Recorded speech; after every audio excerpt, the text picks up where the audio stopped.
What's up, guys? Welcome back. We are back with a new shark tonight, the bronze whaler, Carcharhinus brachyurus. So I'm very excited to go into this species because it's kind of a weird one reputation-wise.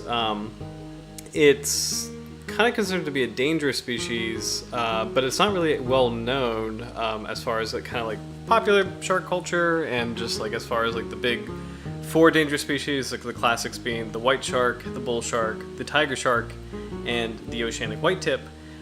So it's going to be interesting to talk about this one because I know in some circles a bronze whaler is considered to be dangerous, and then in others, really maybe not as much, as kind of more like a potentially dangerous species, kind of like the sandbar sharks or like sand tigers, like sometimes are listed as potentially dangerous, even though in reality they're often not. So, or they shouldn't really be considered that. So, but I'm excited. I'm excited to go over the bronze whaler. And then we've got a lot of cool footage for tonight. Hey Minjas, what's up? Welcome back. It's good to see you. Hope you had a really good weekend. You might be able to tell I'm a little I'm a little tired just because it's like I had a really long weekend. Fun. I was doing my scuba training, which is really cool, but it was pretty like non-stop. So it was just kind of like 6 a.m. mornings and then doing the dive training, which includes like emergency drills and things like that. So I'm a little tired, but like I think as the night goes on, as always with our streams, gonna pick back up as far as energy goes, especially since we're talking about sharks. So, but I hope you had a good weekend. You never heard of this species? Also, Midges, I like your new logo. I just saw your new YouTube profile thing. It looks cool. So, oh, thank you. Yeah, scuba. It was super fun. So I did my training in Virginia Beach. They have the training center I went to was the SSI system. So there's a couple different scuba schools. PADI is probably the biggest one, but SSI is up there as well. So, oops, sorry for the ads. Can I get rid of that? I'll just mute that. But SSI is a pretty famous scuba school. I've done PADI before, but this is the first time I've done the SSI system, and I really enjoyed it. The training was really cool. So, no worries. Yeah, well, it looks really cool. I just saw your comment on your background. So, anyway, we've got some piratey music on in the background for the bronze whaler. So yeah, I was saying at the top of the stream, it's kind of like it is not really a well-known species. At least I think in North America, it's not really well known.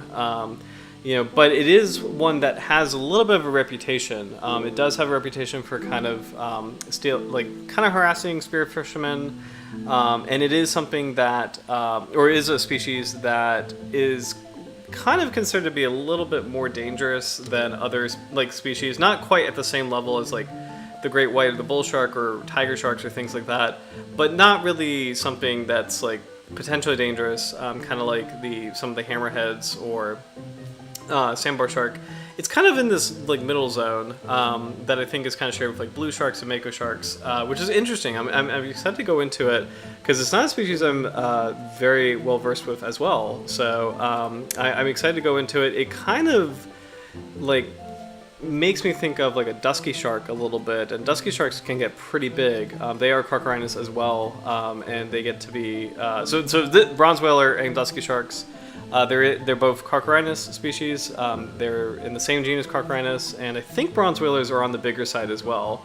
So the biggest thing about this shark is how it got its name, and its nickname, the copper shark, is its distinctive color. So bronze whalers have a uniquely bronzy sheen to them, or coppery sheen to them, that it's so characteristic of the species. It's something that like stands out with the species. So I'm really excited to check it out. So.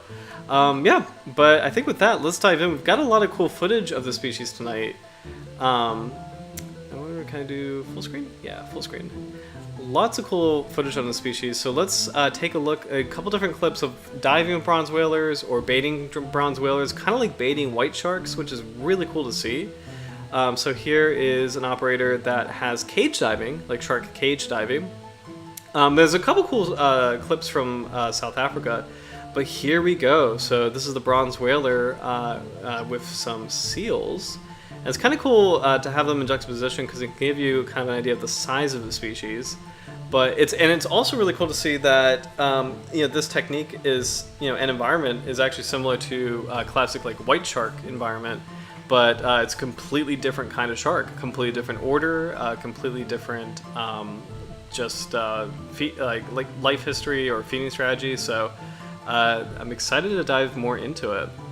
So the first thing that I immediately notice about these sharks is that they're very slender, and I typically think of like Carcharhinus sharks like bull sharks. Bull sharks are very stocky. Sandbar sharks are pretty compressed or like squat as well, stocky as well. Ooh, that's a good shot. Bronze whalers are very slender. So that's a little bit reminiscent of like silky sharks or dusky sharks. So that kind of suggests that it might be more of a open ocean predator or a coastal pelagic species. So one that spends some time along the coast and some time in the open sea. These are pretty amazing shots. It's kind of interesting to see how rough these are wild sharks, but it's kind of interesting to see how scarred their skins are. So it's hard to tell if that might be like parasites or if that could be maybe like damage from other individuals. So let's see. But these are some pretty amazing shots. And it's cool to see this is a whole group of bronze whalers. So it's about maybe 10 individuals total. Some are swimming in and out of the frame, but pectoral fins are a little bit elongate. So on this one, the red on this individual's chin, those are definitely parasites. So that one's actually definitely heavily scarred by parasites. But anyway, the pectoral fins are very long. So that's another kind of clue that it might be a coastal pelagic species, because like when you think of long pectoral fins, you think of like blue sharks or oceanic white tips, and those are classic open ocean species. And also, leave a comment. Would you like to do cage diving with a shark? I don't like the idea of touching. You shouldn't be touching sharks in the wild, even though they're so cool. It's just important not to do that. Just to leave the marine environment alone and at peace. But anyway, would you like to do cage diving with sharks? I definitely would. I know there's actually, I haven't heard from this operator in a while, but I know in Rhode Island there, and it probably still, I think it's still operating. But in Rhode Island, there's blue shark and mako shark cage diving, which I'd love to do someday. But the famous one is like South Africa with white sharks, and then here I didn't realize that you could do cage diving with bronze whalers, but this looks really awesome. So yeah, let me know in the comments if you guys would like to do this someday. This species is interesting because its features are very sharp looking, like very thin and long, torpedo shaped. And that was something I wasn't expecting, because like for a species with the reputation that it has, I was kind of thinking of more of like a stockier animal, but these are pretty slender sharks. Again, kind of like a silky shark or a dusky shark in its build. It's also interesting to see that the seals are sharing the environment with the shark. They really don't seem super bothered by it. And the shark doesn't really seem interested in them as much either. So it's kind of interested more in like just the hooked bait. And that's pretty fascinating that these two, it's not really a predator-prey interaction. It's kind of more like two predators going after what's happening in the area. Oh, beautiful camera work, by the way. Great shot at the shark's eye. I always say that shark eyes kind of remind me of like, Jurassic Park, like velociraptor eyes. Oops, nope, we do not need peacock. We want sharks. We want sharks. Sorry. So, oh my gosh, Mingus, you would love to. Yes. Oh, interesting. Great question. Are they just weirdly more likely to get parasites, or is this just the first time we've seen them be that noticeable? So I think it's the first time we've seen them very noticeably. So sharks and shark parasitology, it's a really big field. Parasites are pretty common in sharks. So I forget the technical name of the one that we just saw, but it's kind of like that red rash. You do see that in quite a few shark species. The one that I keep thinking about, like, I feel like the most parasite photos I see are kind of on hammerheads. So hammerheads typically have like those red spots. It's part of why they like to go to coral reefs where they can get cleaned. Where like little coral reef fish will actually swim up to the shark, which is kind of indicating a receptiveness to being cleaned. So coral reef fish will swim around like a hammerhead shark or any kind of shark that visits a reef, slows down, kind of like arches its body in such a way to kind of indicate that it would like to receive some attention from coral reef fish, or sorry, like cleaner fish. And so those fish will actually nip the parasites off the shark skin. So it's a win-win both for the shark and then the fish, who gets kind of like a free meal. So that red rash parasite is one I've seen a lot. I forget what causes it and what it's called, because like I can't tell if it's like a copepod, like parasitic copepods are a thing. I think there's parasitic isopods, but I could be wrong. But other parasites are like parasitic crustaceans, like copepods, isopods, or not crustaceans, sorry.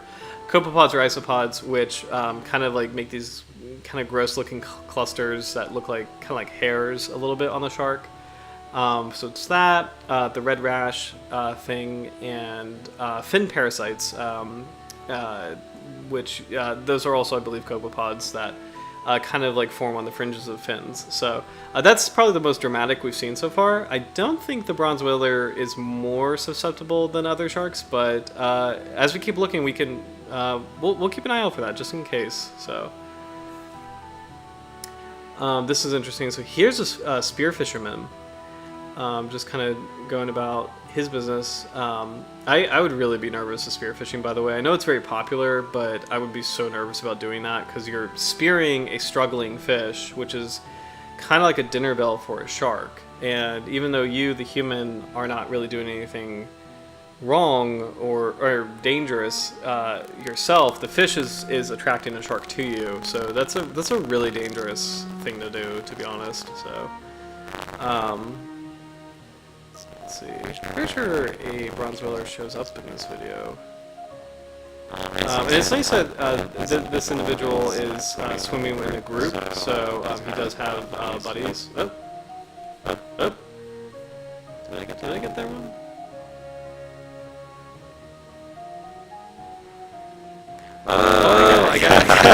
I played this too late. I'm so sorry. Like, wait a minute. Like, there we go. There's the so yeah, that's exactly. Can you imagine that? There we go. So bronze whaler right up on the fisherman, inches away from his fingers, stealing the bait. There we go.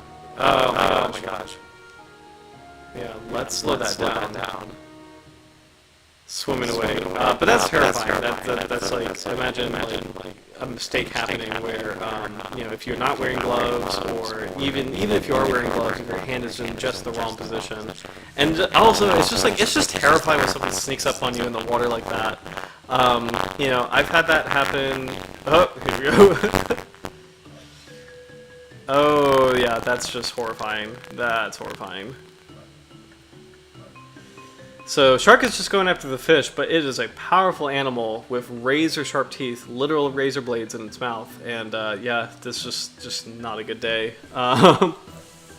Huge individual, great shot of the size, probably about, I'm gonna guess at least 10 feet, maybe, kind of given like just the angle, with the fisherman, the fisherman and the shark's body. I'm gonna assume it's at least 10 feet.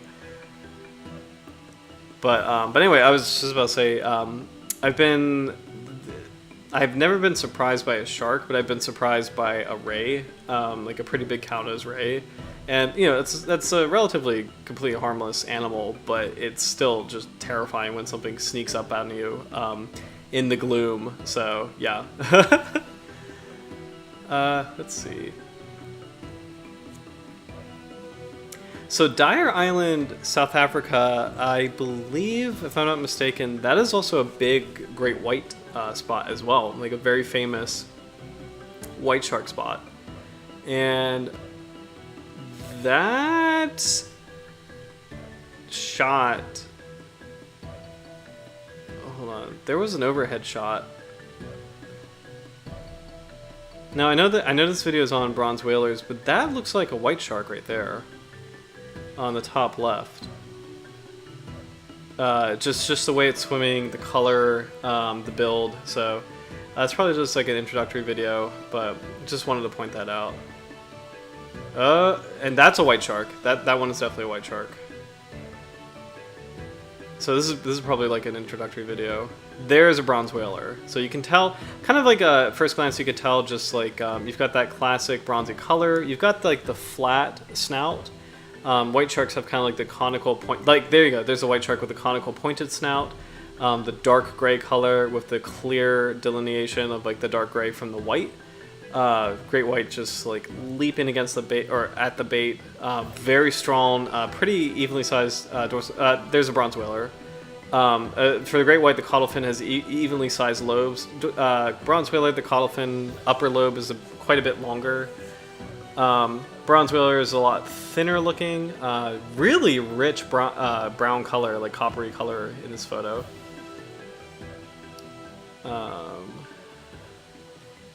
It's actually a really cool clip of just kind of this area in general, and it's really fun to see both the bronze whaler and the great white. Sell to your customers anywhere with Shopify, the commerce platform designed for entrepreneurs. Stop online, on social, in person, and Stop it. on the But I was just gonna say, like, it's really cool to see the difference between the bronze whaler and the great white. It's cool to see them juxtaposed against each other because you can see the differences between them, and you can kind of see the differences. And it's like actually a great example of the differences in the look between Carcharhinus and lambda a little bit. Carcharhinus is such a diverse order, so but like for lambda I always kind of feel like they have this like great white sharks have this like rougher look, and Carcharhinus I feel like they have kind of more of like a smoother look, kind of like a more like streamlined. I don't know how to describe it, because like that there's a great white, just really powerfully built, completely like torpedo shaped body, kind of like a tuna body, like really like just like built like a bullet, or built like a torpedo. And then a bronze whaler is a little different. It's a lot more streamlined, a lot more elongate. Kind of like I don't want to use this word because they're all graceful, but like maybe a little bit more graceful in its movements, for lack of a better word. But yeah, both incredible species in their own right. But it's kind of cool to see the differences between the two. So. All right, we've got one more clip of the bronze whaler. So.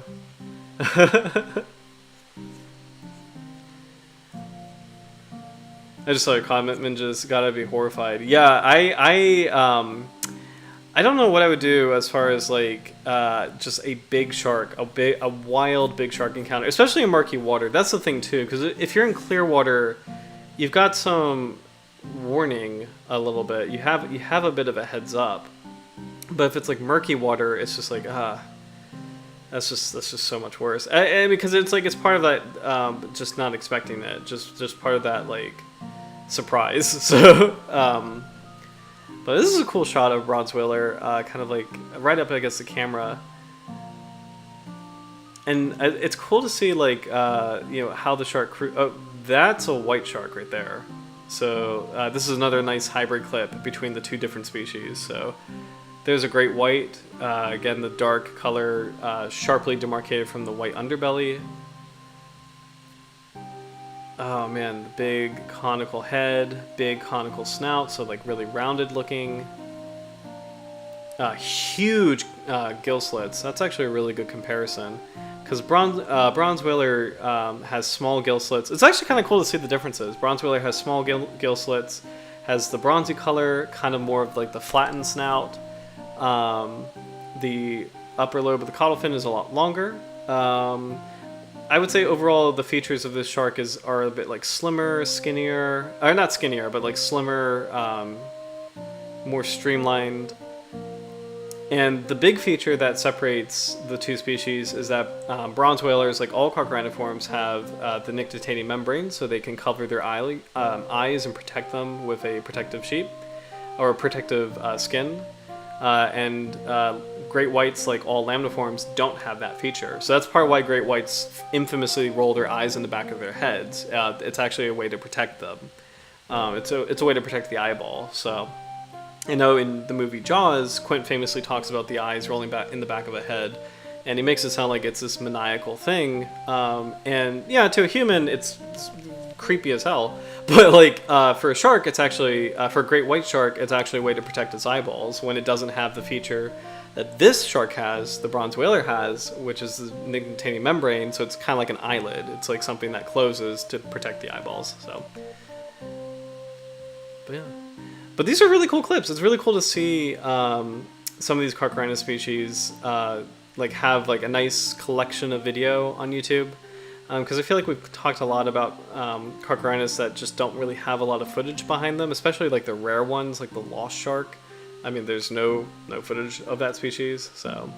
And I really appreciate the mix of the two in these clips. So we've got the famous white shark and the much less famous bronze whaler, and you can kind of see some of the differences in the clips. So it's really cool. But I think with that, let's check out the bronze whaler in detail. So here is a good photograph of bronze whaler shark, also known as copper shark. So again, kind of one last physical check. Elongated body, longer upper lobe of the caudal fin, pretty large pectoral fins actually, you know, and pretty nicely sized, like not too narrow like a blue shark's, but definitely not short and squat, kind of more elongate. Pretty impressive first dorsal fin with a nice triangular, kind of like a, I don't know what the right word would be. It's not like super rounded, but it's not falcate. It's kind of like slightly sharp appearance. The position of the first dorsal fin is actually kind of around the free rear tip of the pectoral fin, so somewhat close to dusky sharks. Dusky sharks have their first dorsal fin back a little bit more, but overall really nice. It kind of looks like a classic, like the classic image of a shark, except stretch out a little bit more and given kind of like a bronzy color. So I'm excited to learn more about bronze whaler sharks in detail. So, oh cool, Minjas, I just saw your comment. I always thought they were just rolling their eyes. So no, they're actually doing that to protect them. Another famous clip is, I think I can't remember if it's a sleeper shark or a six-gill shark. It's one of the big deep water sharks. But they're doing the same thing, where they bite onto prey, and then their eyes roll into the back of their head to protect the eyeballs. So it's really cool to see that, like in a human perspective, it's just a scary feature, but from the shark's perspective, it's something that it's a protective thing. It's like it's just like a defensive thing to make sure the eyes are tucked in and just protected from any damage. So, which is kind of cool. I actually kind of really like that. The misunderstanding of like there's like the human interpretation and then what the shark actually needs, and I kind of like that, you know, it's kind of seen that play out.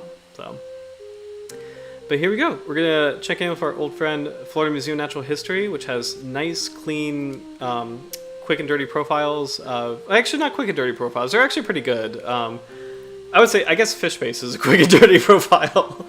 But Florida Museum of Natural History has nice, clean profiles of not every shark species, but quite a few. So this is a good starting point for the bronze whaler. So here we go. The shark gets its name from its bronzy gray to olive green coloring. This is a weird sentence. It is the only species of requiem shark in the genus Carcharhinus that lives in temperate rather than tropical waters. This is kind of an odd sentence because there are a lot of Carcharhinus that are temperate, but I think, I guess what they're saying is that the bronze whaler prefers cold waters, whereas the other species prefer warm waters. And I guess that can be true. I guess that is true, because I know here the sandbar shark is the most cold tolerant shark that's Carcharhinus here. And you can say it prefers tropical waters. I guess you could say that about dusky shark. So I guess this works. It's a little bit of a confusing sentence because it's like there's a lot of Carcharhinus that do like temperate water quite a lot, but okay, I'll just assume that they're just saying the bronze whaler prefers temperate waters. So they occur throughout the world, but the distribution is patchy, regionally isolated populations that have little exchange. Let's check in with IUCN Red List really quick, because I do want to see that's the most up-to-date map as far as the species range. So let's check it out. Okay. Global. We want the global assessment. So copper shark. So the official FAO name, like the official English name for Carcharhinus brachyurus, is bronze whaler, but copper shark is an acceptable common name as well. So it looks like it's a vulnerable species, and here we go. This is the patchy distribution. So we've got some populations in the Mediterranean, South Africa, parts of Eastern Africa, southern South America. So, and actually a little bit on the west coast of South America as well. Baja California. I'm actually I really surprised that we have bronze whalers in Baja California. That's wild. I've never heard of that. Australia, very famous place for bronze whalers, as well as New Zealand. Japan, Korea, and China also has bronze whalers, which I am kind of surprised by. So interesting. And overall, the species is vulnerable, which is pretty, unfortunately, a bit typical of Carcharhinids. So at least having a vulnerable status. So okay.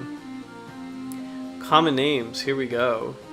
The narrow-tooth shark, the bronze whaler, the cocktail shark. That's kind of cool. The cocktail whaler and the copper shark. I wonder where cocktail whaler or cocktail shark comes from. It's kind of fun. So, interesting. Other common names include bronzy in Afrikaans, Cobarhai, Squalo ramado, let's see, Tiburon cobrizo, Carcharhinus brachyurus. Interesting in Greek. So. All right. This is a pretty famous photo of bronze whalers. I've seen this a lot in the shark books that I grew up with as a kid, so by Doug Perrine. But a really, really cool shot of the sharks off the coast of South Africa. Let's see.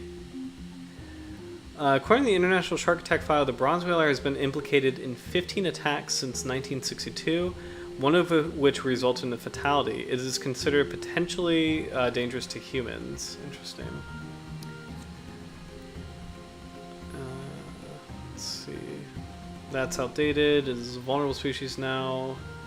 The patchy distribution is pretty accurate here for the most part. The bronze whaler shark commonly occupies a variety of habitats from shallow bays and estuaries to inshore and continental shelf areas. It has been found from the surfline to depths of up to 100 meters, but is believed to range deeper. So this is actually interesting. So I'm a little bit incorrect in that, because I thought, based on the shark's morphology, that it would probably enter the open ocean a little bit. But it looks like it sounds like it's kind of more of a shelf species, like a coastal species. So interesting. Here we go. Biology. The bronze whaler is a large, classically shaped requiem with a pointed snout. It has characteristic, narrowly triangular, hook-shaped teeth. Let's take a look at those. I think we should have a jaw set. Ooh, great photo of one, actually, by the way. Shark references. Oh, does not have a jaw set. What about here? Okay, there we go. So this is elasmo.com. It's been a while since we've been here. We've shown this website before because it does have some cool fossil records. But here is a modern bronze whaler, and here you go. You can actually see those are actually gorgeous teeth, and I love that they're distinct. You could definitely see what they're saying by hook-shaped teeth, because usually Carcharhinus have like kind of broader looking teeth, but it's kind of cool to see that these are recurved pretty sharply. They look really nasty, and based on this, I think you can safely assume that this is much more of like a fish eater, as opposed to like it doesn't really go after large mammals. And that would actually fit in with what we saw in the clip earlier, with the seals not really bothering it and the shark not really bothering the seals. So maybe this is a species that doesn't really go after marine mammals, kind of based on the morphology, probably goes after like fish. So, hey Howard, welcome back. Good to see you. Good to see you. Hope you had a good weekend. Mingus, I just saw your comment. I thought they were rolling their eyes. Sharks are rolling their eyes to be sassy. Oh my gosh, it's hilarious. Cali definitely seems to be a bit isolated from their ranges. Yeah, it's strange that it's in Baja California. So, but hope you had a good weekend, Howard. I was telling Mingus at the top of the stream, I did part 2 of my dive training, which is all the pool sessions. So I'm a little tired, but I'm slowly waking up. Just talking about sharks is always energizing. Being with you guys is always energizing. Shutting the ads up is always energizing, because I just want my pirate music. I don't want ads. But we actually, this was a really cool clip while the ad is playing. This is a bronze whaler sneaking up on a spearfisherman, trying to grab the bait that the spearfisherman had. So pretty wild. But last weekend did dive training. Was a lot of fun. Very exhausting. I mean, not exhausting, but just like it's a long day. Like I had to commute to it from where I live. So I got up at like 6 to kind of get where I wanted to on time, because the training is in Virginia Beach, and it's beach season, of course, with the summer. So got up really early. Some days were just like a lot of academic sections. Some days were just diving in the pool. So it was really fun. But like we're part 2 of 3 done as far as the scuba dive training goes. So very excited about that. Learning on the SSI system, which I'm really liking, and it's been a lot of fun. So. But yeah, we were looking at the bronze whaler's teeth. So these are recurved in a really nice way.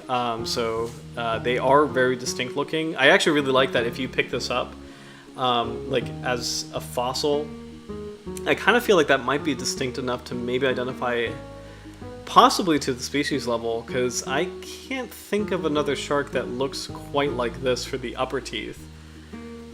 Just because like they are so large but narrow and recurved, like pointing backwards a little bit. Like it is interesting, and I do think that I agree that that's a pretty distinct tooth type, because when you think of like blue sharks have like they also have like unique teeth, but they don't look like this. So yeah, it's pretty interesting dentition here. So yes, I just saw your comment, piscivorous dentition. Yes. Oh hey, awesome. I just saw a comment, double birthday. Is it your birthday, Howard? And if so, happy birthday. And Father's Day. Yes, happy Father's Day as well. That's awesome. My dad and I, we didn't do Father's Day this weekend just because I was away for the diving. But we went to a battlefield the weekend, because my dad loves history a lot. So I took him to a battlefield, like a Civil War battlefield, last weekend. So we had kind of like an early Father's Day. But awesome. Sounds like a really fun weekend. Let's see. I think I was on Florida Museum of Natural History. So characteristic narrowly triangular hook-shaped teeth. The upper teeth are sexually dimorphic, meaning there's a difference between the males and the females. The males having proportionally longer and more hook-shaped teeth than the females and juveniles. Interesting. So not every shark species has that, but many do. Like many shark species have sexually dimorphic teeth, so it's really cool to see. The eyes are relatively large. Bronze whalers have moderately large pectoral fins. This species lacks an interdorsal ridge, so that is I gotta get this right. That is like bull sharks. So the ridges are. I wonder if I can Google that really quick. Ridgeback sharks.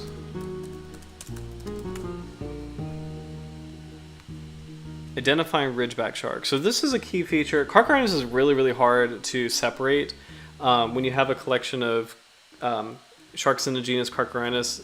They look so similar to each other. Some have the ridges, some don't on their backs. So this is a really helpful feature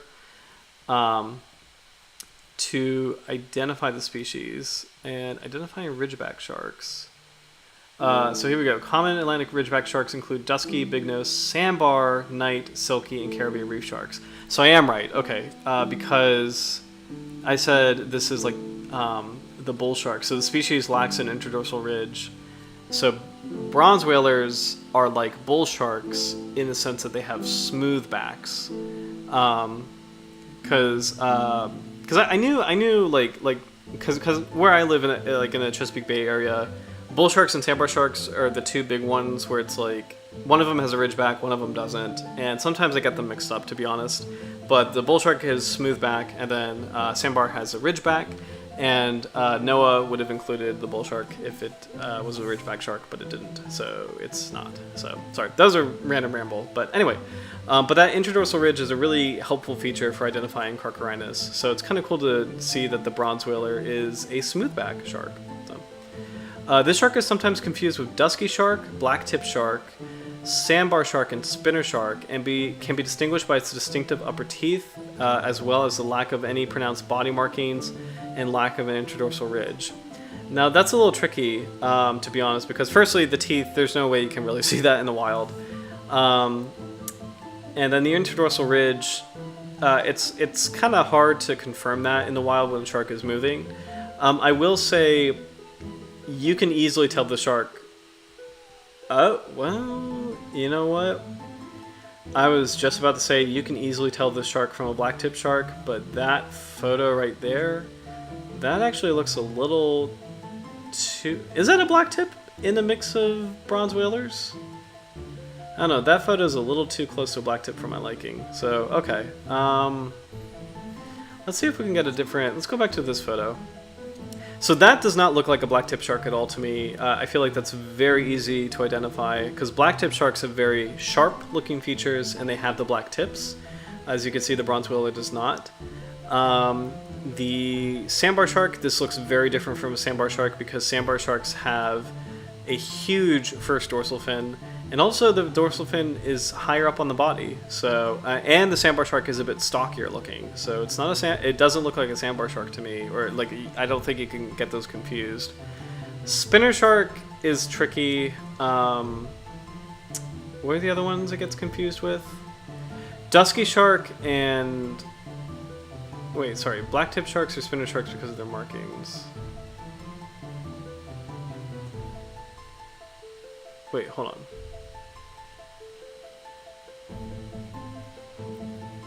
Oh, there we go. Okay, sorry. The shark is sometimes confused with dusky shark.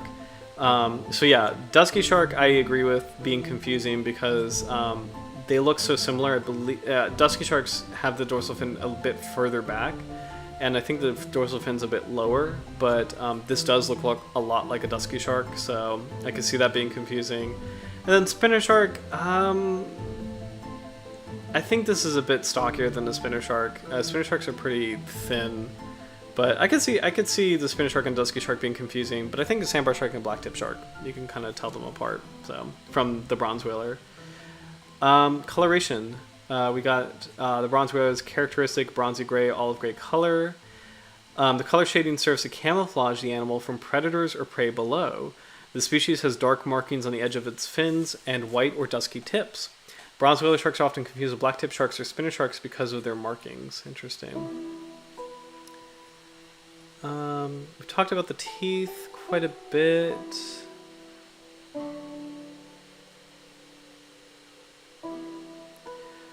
Bronze whaler sharks can grow to a maximum size of about 295 centimeters. Let's convert that to feet really quick.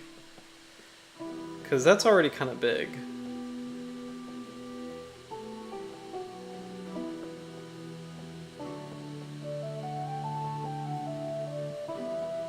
Centimeters to feet.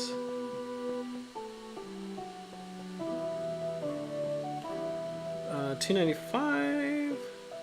So that's about 10 feet. Okay. So that's a pretty big shark. But may attain lengths of 350 centimeters in rare cases. So 10 to 11 feet. Is that right? 295? Yeah, 10 feet. Okay, 10 to 11 feet. That's crazy. So big, big shark. Age of maturity is estimated to be 13 to 19 years for males and about 20 years for females. Let's see. Diet of bronze whaler sharks. Look at that jaw set. Really nice. Consists of a variety of cephalopods, including squid and octopus, as well as sardines, mullet, and flatfish. During winter months, large numbers of bronze whaler sharks follow the sardine shoals as they move move along the coast of southern Natal in the Sardine Run. So Natal is in southern Africa, or South Africa, I believe. Very infamous bull shark attack location. Natal is actually had a lot of, I believe in the 60s especially, lots of bull shark attacks to the point where it started to have an economic impact in that area. And I think they implemented like shark nets and just beach protection measures, but Natal, very, very famous area for bull shark attacks historically. So adult bronze whalers are known to feed on other elasmobranchs such as stingrays and other sharks. Interesting. Bronze whaler is placental viviparous, so this is live birth with a placental connection, so it's akin to mammalian birth, which is pretty cool. So true live birth as far as sharks go. Let's see. Pups are born from June to January. Bronze whalers use inshore bays as nursery areas, so that's actually really cool. The little sharks use shallow water habitat.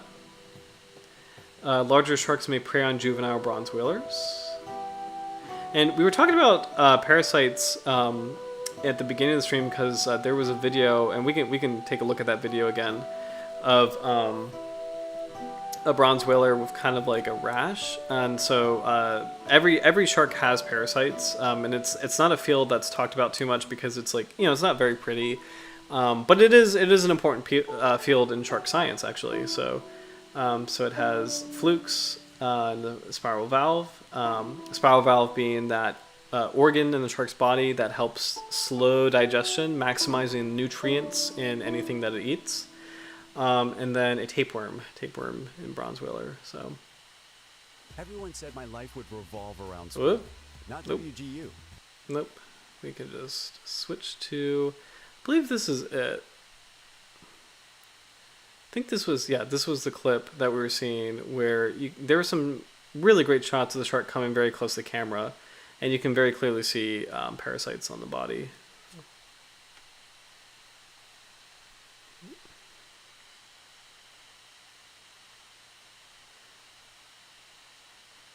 But this is also a really cool clip to seeing just a shark being very close to seals. Again, seals are not on the menu for bronze whalers.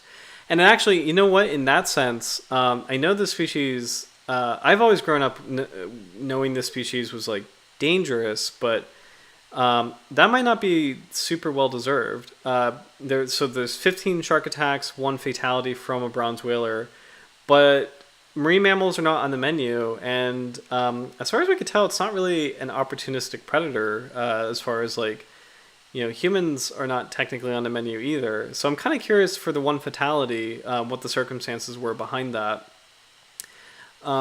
because we see that the shark does interfere with like spearfishermen. So maybe in the chaos of that. Oh, here we go. So this is where you kind of start to see damage on a shark's body. So that can be attributed partially to parasites. There we go. Let's get that going.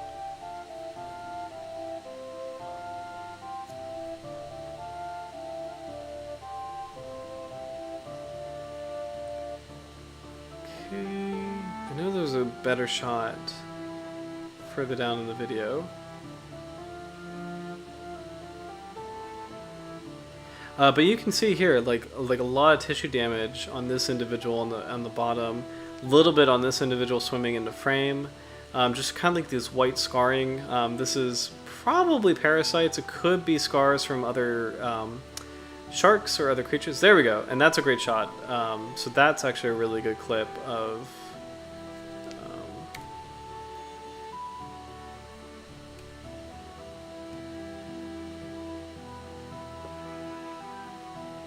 Just showing parasites. There we go. So these patches, which you probably have seen in aquariums as well. There we go. So these are parasites. So kind of like this string of like, it almost looks like a rash, doesn't it? Kind of this string right here on the lower jaw of the shark. So those are marine parasites. Also, really great shot of the shark's eye, by the way. Love shark eyes. They always remind me of velociraptors. You know, or cats, I guess, but raptors, like the Jurassic Park velociraptors, because we don't really know, I guess, what actual velociraptors' eyes look like. So, also, this channel is Andrea Pascucci.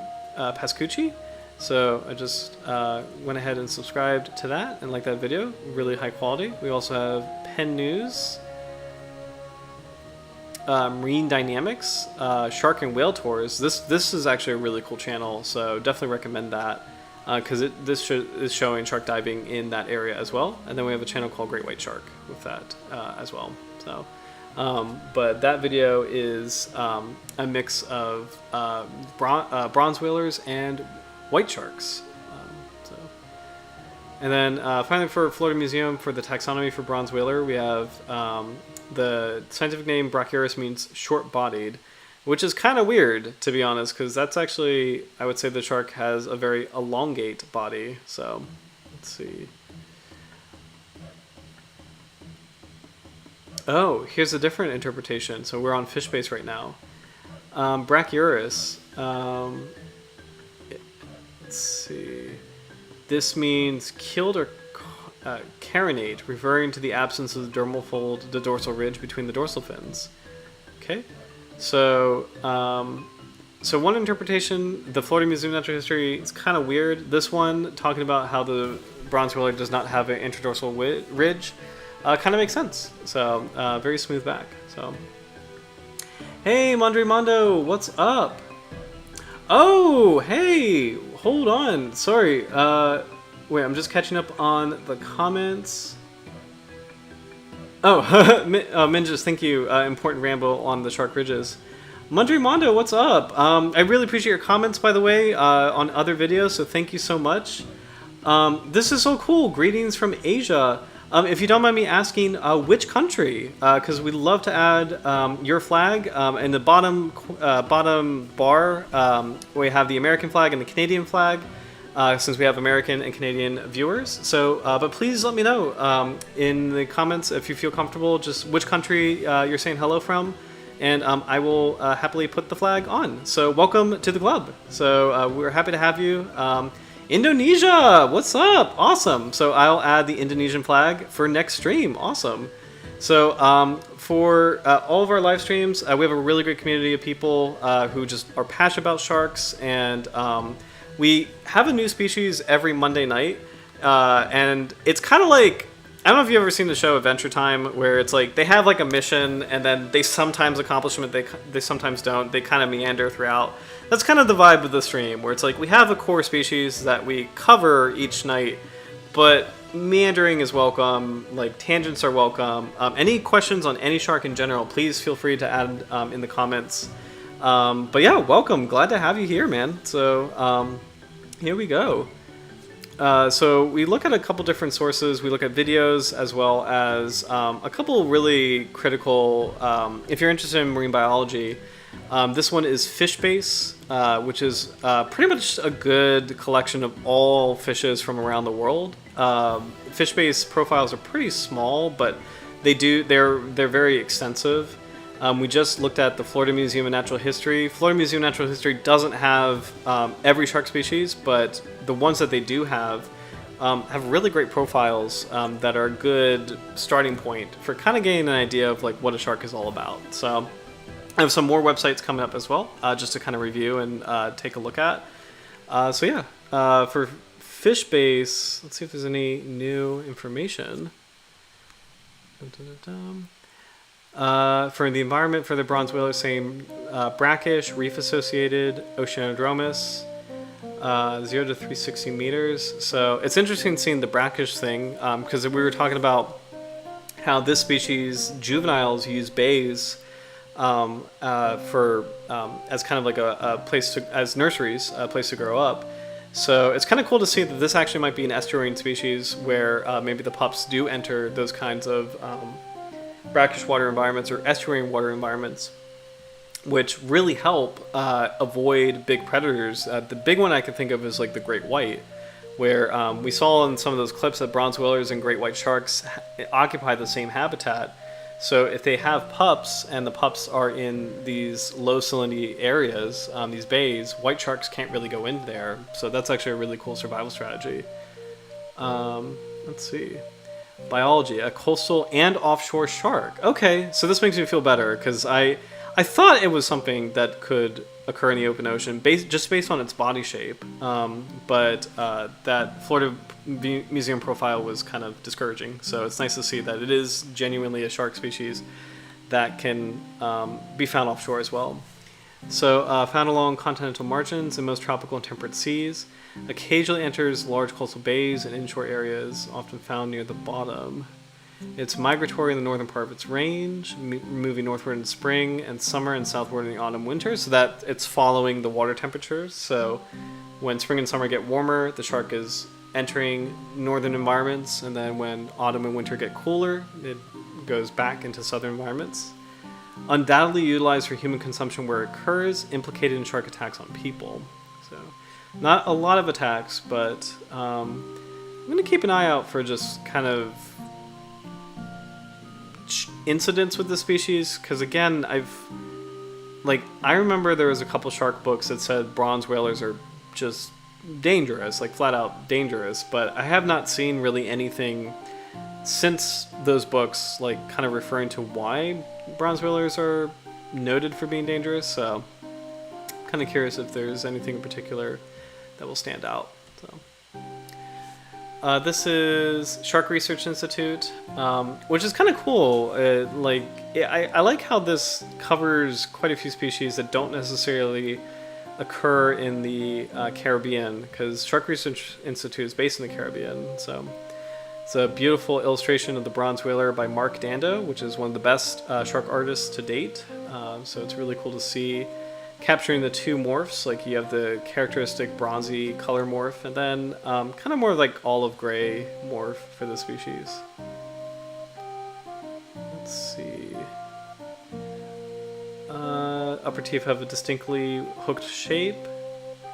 Often seen close inshore, feeding on schooling fish, frequently within the surf zone. It is also found in offshore islands over deep water to depths of 100 meters. Along the coast of southern Africa, it follows the giant shoals of migrating sardines. So this is actually interesting. It's the second time we've seen this note about how this species particularly likes sardines. So it's actually kind of cool to see kind of a unique predator-prey relationship there. So awesome.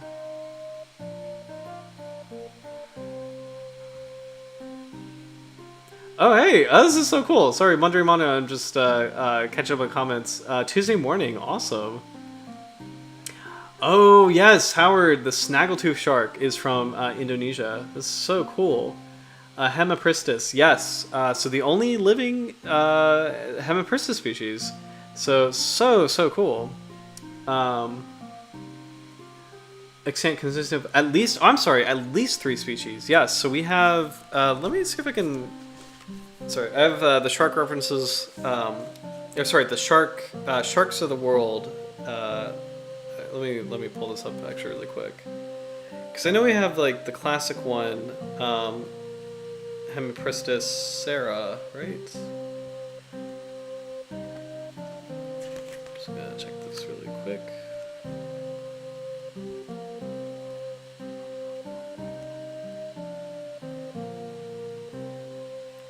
Sorry, Hemipristis elongata is a snaggletooth shark. Hemipristis sera is the prehistoric one, if I've got that right. But let's kind of check that. And this is actually kind of a cool... I don't think I've ever showed anybody this. This is really a dumb but useful trick. So this is Wikipedia, the classic Wikipedia, right? And you know, there's the whole content warning of like, you shouldn't be using Wikipedia for references, blah blah blah, which is absolutely true. However, there's one bizarre thing that I've noticed, is that Wikipedia, I don't know how it does it, but it actually has a really complete up-to-date list of sharks up to today, because it will include recently discovered species. So there we go. So for example, 2022, it's got the Philippines sawtail cat shark and the cinder cloudy cat shark. I don't think we've got anything from 2024. 2021, who's here? 2021, we've got the short-crested angel shark. But I wanted to check out this Hemipristis. Okay, so Hemipristis is the currently only living snaggletooth shark. But I think Howard, were there two other species of snaggletooth shark that are currently being reviewed? Just to make sure I'm reading that comment correctly. So there you go. Sorry. So H. curvatus, H. sera, and H. elongatus. Oh, gotcha. Cool. Okay,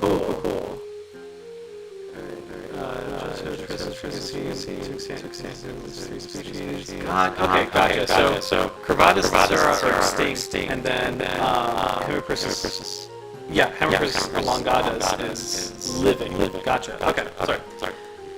Just want to make sure, because it's like, because I always, because we have, so I'm in Virginia, and we have Hemipristis sera teeth here. So I'm always used to Hemipristis being a fossil species. So it blew my mind, because like we don't have living snaggletooth sharks in the Atlantic, or at least the Western Atlantic.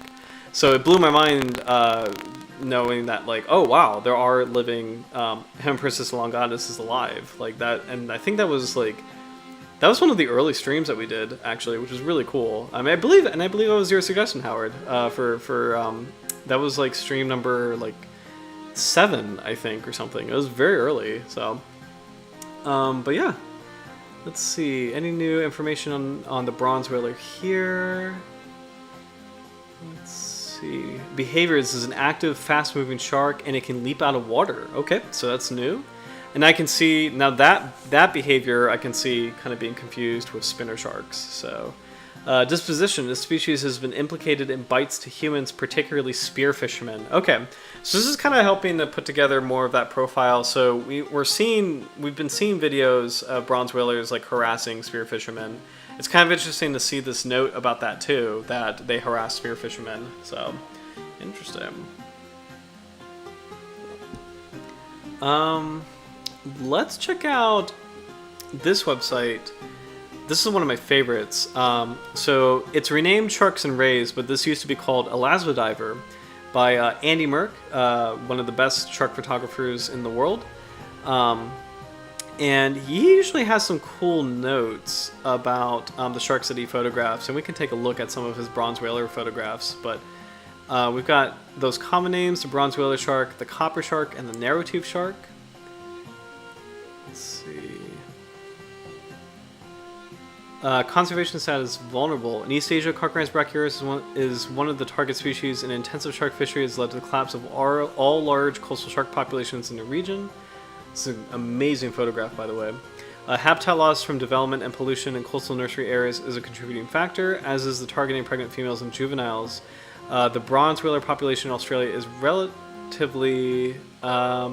period. So this might be a typo. I'm going to assume he means healthy, just because Australia does have a lot of shark conservation programs that have been successful and have led to some species recoveries. So I'm assuming he means healthy. And I think it's a safe assumption. In New Zealand, overfishing has led to population decline. The species remain relatively common. Look at this photograph. It's an absolutely unbelievable shot of bronze whalers circling around bait fish. I can't tell from this angle if those are the sardines that it so loves, but this is an A+, like incredible shot from Andy Merck. Unbelievable. Love that. So cool. Meet Asana, a work management platform that Nope. helps companies get more done. Stop it. I don't care about the ads. Okay. So it's kind of cool. You can see in the shot, the top shark is a female, bottom shark is a male. You can see the clasper slightly there. It's hard to tell the sex of the other individuals, but that's actually kind of cool to see because some shark species segregate by sex. They school, like females and males school separately, and then will come together for mating. It's kind of cool to see in this shot. There's a female on the top and then a male bronze whaler on the bottom. So in this event, this could be a mix of like a feeding event and maybe a mating event, or maybe male-female bronze whalers school similarly, or school or have a integrated school of males and females. So diving logistics. I love the. Oh, I love this. Here we go. This is my favorite thing about this website is that there's diving notes. So. Reaction to divers. Shy around scuba divers, but the bronze whaler can be fairly bold in baited situations. So that also kind of relates to the spearfishing harassment. Diving logistics. Bronze whalers are one of the sharks that feed voraciously on bait fish during the South African sardine run. Although they are sometimes encountered in Australia, the wild coast of South Africa remains the best place to see one during the sardine migration in June and July. Very cool. I like this similar species, the dusky shark. So, because I've been saying like this is kind of hard to tell apart from a dusky shark, but the dusky shark is distinguished by a longer free rear tip on the first dorsal fin and pronounced interdorsal ridge. Okay, so this is where the ridges come into play. All right, so bronze whalers and dusky sharks look really similar, but dusky sharks have the ridge back, and bronze whalers have a smooth back. So. Gotcha. Okay, so that's going to be the key identifying feature. It's a bummer though because that's again very hard to see in the wild. I guess unless you're like diving and you're on top of the species a little bit and you can look down, but interesting. So wide-ranging but patchy distribution.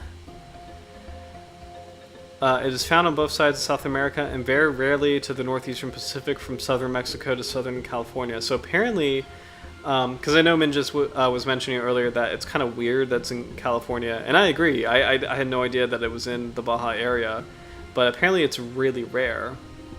That reminds me, did you guys hear about the orca whales, like the killer whales off North Carolina recently? I think that was within a week ago.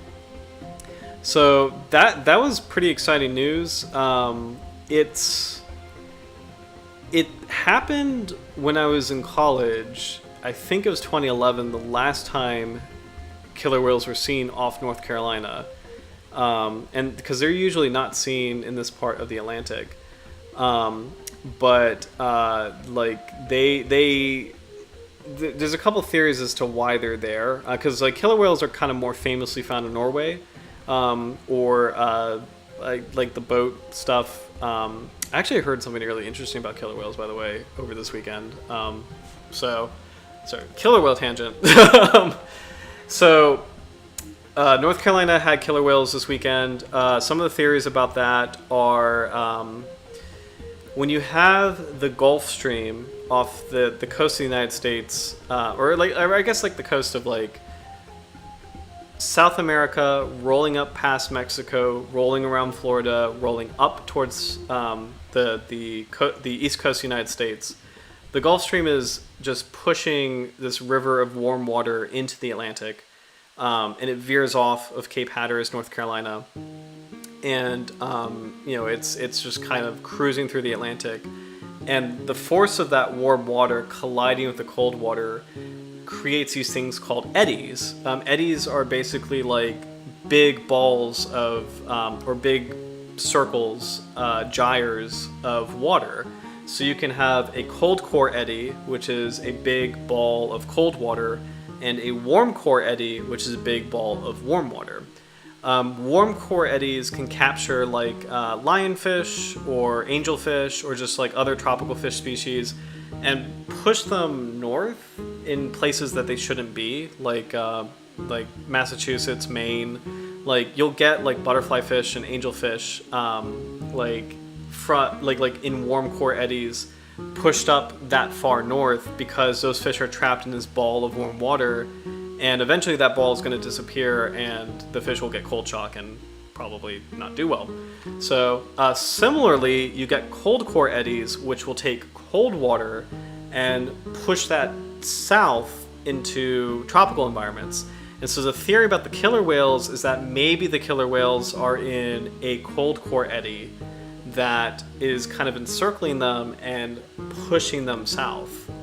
So that could be a theory about why they're in North Carolina right now, because it's very unusual.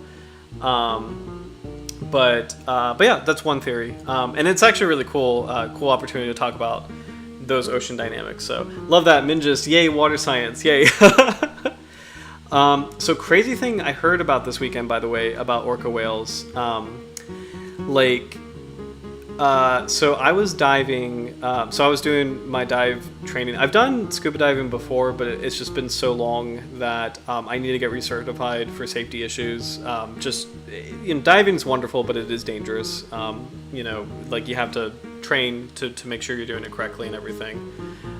So one day we had a few different kinds of people diving with us, like all of us kind of training.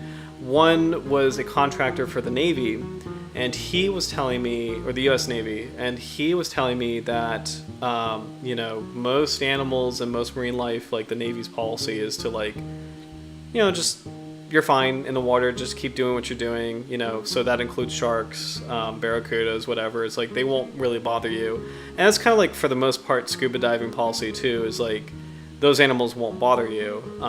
It's usually the diver's fault provoking a response. So usually most marine life is very chill with you. But he was saying that there's a policy that if there is an orca, like a killer whale in the water, you got to get out.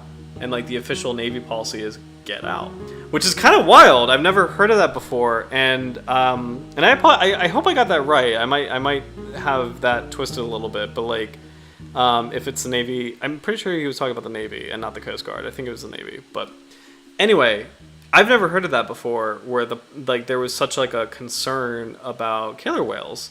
Because I'm always used to hearing that killer whales are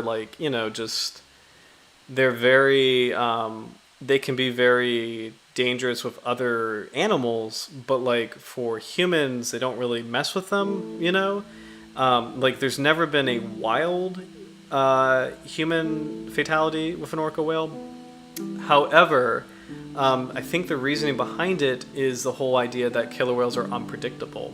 So, and that they're smart, and that it's kind of sharks you can maybe kind of suss out what they want to do, but killer whales you can't really do that. So it blew my mind that there was this kind of policy of get out of the water. Don't you got to stop what you're doing, and the protocol is to Minja says surprised there even be a protocol, but it makes sense, wouldn't want there to be the first wild fatality. It blew my mind. I thought it was fascinating that there is a protocol, and he did point out that in the past year or two, there's this whole thing about the orcas attacking boats in the Mediterranean.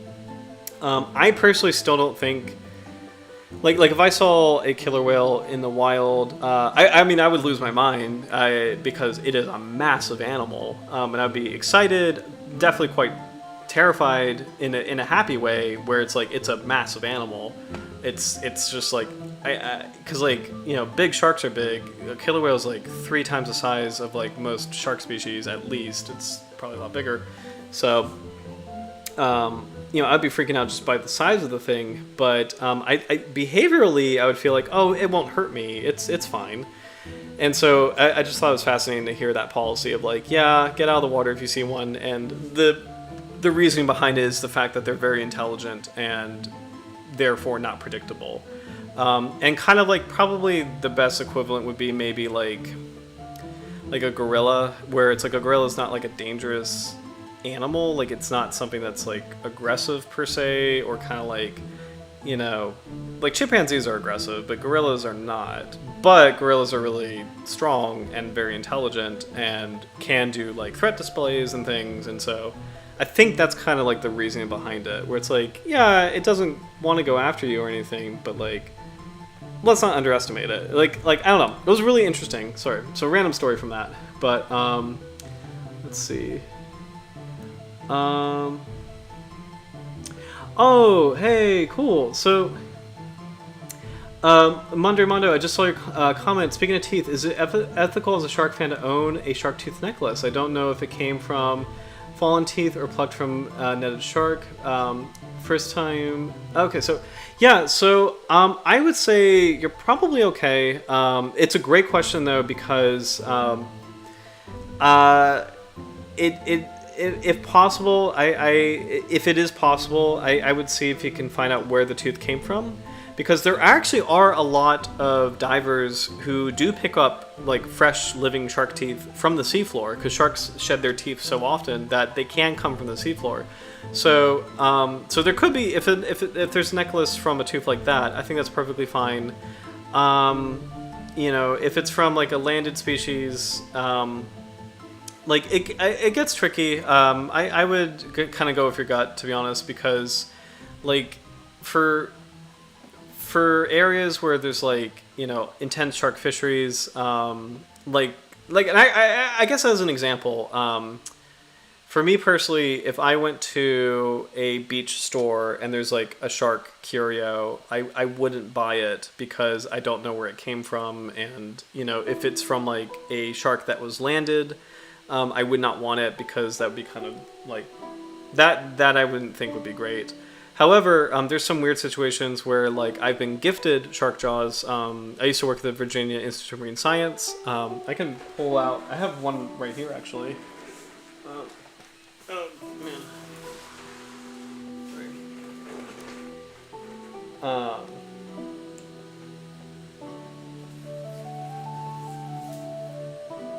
I mean, honestly, if you have one already, I think it's perfectly fine to wear it. You know, because you love sharks, and actually, do you know, if you have one already, it might be a cool opportunity to talk about the species, like if people ask, like as far as like where it came from, or like what species it is and how that species is doing. This jaw set was gifted to me from a colleague at VIMS. This is a sand tiger shark jaw set, and it was a shark landed for research purposes, but they lost the information on where it came from. So they did everything that they could with it, but they really had no reason to keep it, because they lost some of the data on it. So it's kind of, it got to a point, this individual's from the 70s, and it got to a point where it's like, well, what are we going to do with this? We don't really need this anymore. So I asked them if I could have it.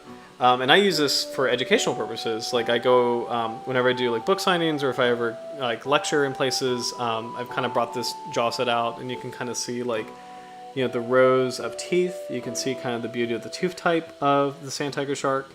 It's also a great opportunity to talk about the fact that this species, even though it's very popular in the United States, it's critically endangered now. So it is a shark that does need our help and a lot of our attention. It reproduces extremely slowly, and you know, I think still many people don't realize that sand tigers are critically endangered today. So, but yeah. So, and this is a weird situation where it's like, it's a critically endangered species. In most situations, I really shouldn't have this, but like, this was a weird incident where like it was a gift to me from a research lab. So, you know, it's used for good. So. But yeah, I think it's perfectly, as someone who loves sharks, like I think it's perfectly fine to, like, if you have one already, I think it's perfectly fine to wear it.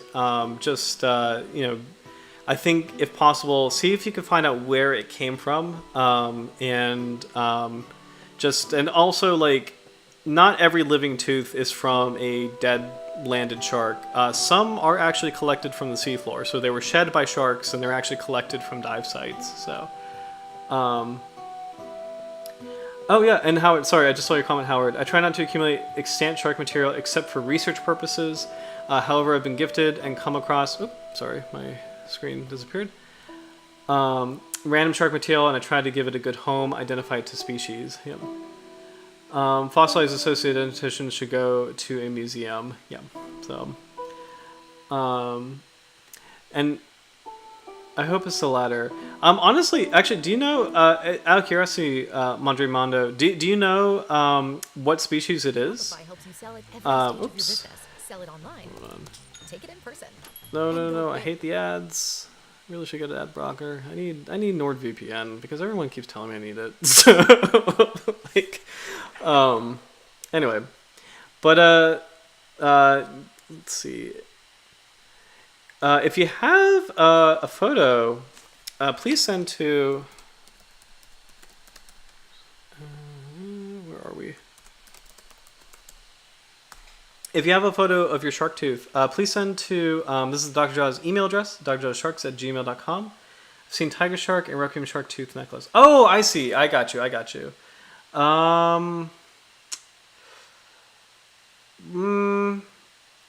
If anything, I would see, if possible, I would see if you can ask where it came from. It would be my recommendation, just because those could be landed, like those could be fished for. But if they are, I would ask where it came from, because if it's like collected from the seafloor, that's perfectly fine and that's fair game. If it's fished, yeah, I feel like the tiger shark would probably be better than the requiem sharks, but like, you know, I would, if possible, I would ask where the teeth came from. Yeah, I'd probably ask where it was from. But yeah, divers, there probably are a lot of dive spots in around Indonesia, and sometimes divers, they do get into a hobby of collecting teeth from the seafloor. So maybe like if you like, you know, if there's like a dive shop kind of nearby that sells, like, they might sell dive equipment, but they also might actually have like the teeth just kind of around or something. So yeah, I mean, if there is a dive shop nearby, I think it'd be kind of cool, worthwhile, just kind of asking around, seeing, because it's a hobby that a lot of people do, is like they will dive and collect shark teeth from the seabed. So I'd be kind of curious if that might be kind of fruitful. So, but it's a great question, and I really appreciate you asking. Just kind of making sure, because it gets tricky, and sometimes like shop owners like kind of like really pull some weird stuff. In the United States, they sell. I hope they don't do that. I haven't seen this in a while, but like they used to. I've seen shops sell dogfish, like pike dogfish, in jars, and you know, for most people they're like, oh cool, it's a shark in a jar, that's awesome, like preserved sharks in jars. And the shop owner would say like, oh, it was ethically killed, but it's like, how do you know that? And also, is that BS? Like, how in the world do you know it's ethically killed? Like, was the shop owner on the boat when it happened? Like, you know what I mean? Like, it's always good, point being, it's always really good to ask questions, and it's always really good to kind of reevaluate, where did this come from, you know? So because like those things, like, you know, those sharks in the jars, those are absolutely, I just don't think they're ethical at all. I think they're just trying to sell a curio. So unfortunately, when I was a kid, I actually had one because I just didn't know any better. I was like, what, 10 or something? And when I kind of started learning more about sharks and realized, oh, that's really not good, I donated it to my high school, like just for the biology class. So biology class had that specimen because it's like, well, it's something that they could use, and it belongs somewhere that's just like not with me. So, but anyway, let's see. Diet mostly consists of small schooling fishes. Bronze whalers in South Africa predate heavily on pilchards, Sardinops sagax. So I'm assuming a pilchard is a kind of sardine. I'm just gonna look that up really quick. Yes, it is a sardine. Okay, awesome. Let's see. Behavior. Bronze whaler sharks congregate in large numbers in the southern African winter months to feed on migrating sardines that are corralled into bait balls by pods of common dolphins. That's so cool. Although there is no evidence that these sharks consciously cooperate with the dolphins to herd the fish, they may inadvertently help to pin the bait at the surface by attacking bait balls from below. Migratory species, but with little exchange between isolated populations. So that means that the different populations of bronze whalers probably don't interbreed. So, man, these are amazing photos. Can we? Yes. Here we go. So excellent photos again from Andy Merck, also known as Elasmodiver. The new website sharksarrays.com, perfectly fine name, but I really liked Elasmodiver. That was such a great site. Yeah, these are incredible photographer right in the fray. You can actually see these almost look like gannets, like a kind of gannet. So these seabirds diving in with the sharks, going after this bait ball. Oh, that's so cool. All right. We're gonna hop around. Oh, here's a cool shark identification guide. I like this. This is a different art style that we've never really seen before, because we're kind of we've been spoiled on like Mark Dando, or Mark Dando is like probably like the top shark artist, but this is actually excellent work. This bull shark here, by the way, really well done. So this is Alexei Soronson. I can see like the copyright here. Alexei Soronson is the artist for the bull shark, for both sharks, but really great shark artist. So here's a cool identification guide for the bronze whaler. Moderately large shark, bluntly pointed, broad snout, labia furrows small and conspicuous, long pectoral fins, dorsal fins with short rear tips. First dorsal fin moderately large, second dorsal small, no interdorsal ridge. Just like the bull shark, no interdorsal ridge. So they both have smooth backs. Cool. Let's see. Caught globally both as a target and retained bycatch of industrial small-scale and recreational fisheries using a range of gears, including demersal longlines and gillnets, pelagic longlines and demersal trawls, commonly caught by shore-based recreational anglers in Namibia. So it's a vulnerable species. Love this name, Koparai. I'm not sure if I'm saying that correctly. Koparai or Copperai. Copperhai, Bolai, and Copperai. I don't think I'm saying that correctly at all, because I think that's Afrikaans, if I have that correctly. These are beautiful illustrations, by the way. Expertly done. A great drawing of a night shark and a blue shark. I kind of want to look at the rest of this out of curiosity. Gully shark, smoothhound, taupe shark, another smoothhound shark, muscleless, so that's the classic smoothhound. These are great.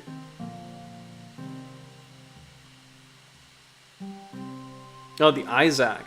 Yep. So Isaac cat shark. Yeah. Yellow spotted cat shark. Dark shy shark, African sawtail cat shark. I believe this is the guide to sharks in Namibia, so it's really cool to see. Beautiful collection of species here. Got the short-fin mako, fleshy-nosed cat shark, the great white, the basking shark, really nice basking shark illustration. Very cool. Threshers, so nice. Here's another identification guide. Fins select distinctive markings. Yeah, I think we'll skip around to, before we get too far along, because it's almost 10:30. Oh my gosh. Yeah. Let's take a look at just the conservation of the bronze whaler. So again, Carcharhinus brachyurus. It's the official name is the bronze whaler, but it's sometimes called copper shark. Vulnerable species. Let's see what's going on with the species overall.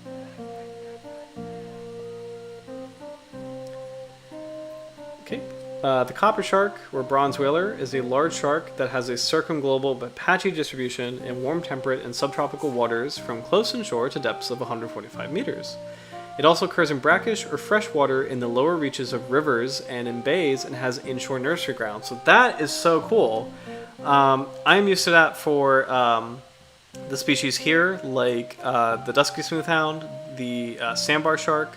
Bull sharks do this as well. Bull sharks pop in lagoons, but I'm pretty sure they're estuarine lagoons.